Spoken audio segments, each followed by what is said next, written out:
It was 6:42 a.m. While the rest of the building was asleep, the lights flickered on one floor of Maxwell Corporation, the top floor. It was spotless, not because the executives were tidy, but because Samuel, the janitor, had been cleaning it for the past 40 minutes. He moved slowly, with practiced ease. His mop glided across the marble like a brush over canvas. Old work boots, patched elbow sleeves, silver hair tucked under a faded baseball cap. He looked like any other quiet janitor in the world. No one knew Samuel had once designed software for military-grade systems. He paused for a second, looking out the glass wall over the city skyline. Sunrise, calm. For a moment, he smiled. Then he heard the elevator ding. The suits arrived, sharp, loud, caffeinated. Today was the day. Maxwell Corp was closing a $50 million deal with investors from Tokyo. The entire company was buzzing. Samuel stepped aside as people rushed past him. No one said hello. He wasn't bitter. Not anymore. Inside the boardroom, panic was brewing. A young intern had accidentally deleted the presentation folder from the central drive. The backup hadn't synced. The CEO slammed his hand on the table. "This deal is our future. We lose this, we lose everything. Fix it." Technicians scrambled. The intern looked ready to cry. Meanwhile, Samuel, now quietly wiping the glass panels near the boardroom, overheard the chaos. He walked in slowly. "Excuse me," he said softly. "You might be able to retrieve it from the system's shadow copy." Everyone turned. Silence. The floor manager rolled his eyes. "With all due respect, sir, we're a little busy right now." Samuel nodded. "I understand. But I was the one who ran the server cleanup last night. Took a full image backup just before midnight." The CEO stared.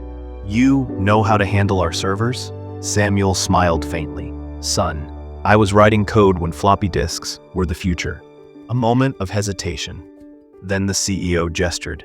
"Try." Samuel sat down, cracked his knuckles, and in less than 5 minutes, the lost files appeared on the screen, perfectly restored. No one said a word at first. Then, quiet applause broke out. Even the intern looked like he'd seen a ghost. The CEO walked over, extended his hand. "What's your name again?" "Samuel. Been here 17 years. The CEO looked stunned. "Why the hell are you pushing a mop?" Samuel hesitated. "Used to be a software architect. Left the job when my wife fell sick. She needed full-time care. After she passed, this job kept me close to people. That was enough for me." Everyone in the room fell quiet. That evening, after the investors signed the deal, the CEO called for a company-wide meeting.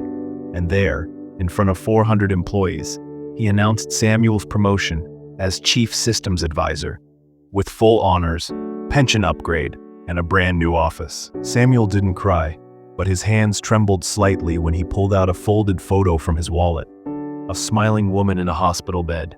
"I hope she saw that," he whispered to himself. Weeks passed. Samuel now walked the halls, not with a mop, but with respect. The same people who ignored him now greeted him by name. He mentored young coders, optimized the internal systems, and still watered the office plants every Friday. Because some habits were never about the job. They were about the love you put into it. One evening, he stood at the rooftop, looking at the same skyline, this time wearing a blazer. Someone walked up beside him, the intern from that chaotic morning. "Mr. Samuel, I wanted to thank you. I'm studying system architecture now." "Because of you," Samuel smiled. "Just remember, people may not always see what you're worth, but that don't make you worth any less." He visited the cemetery, left white tulips by his wife's name, sat quietly, watching the stars. "I finally made it, honey," he said, "but it never would have meant a thing without you."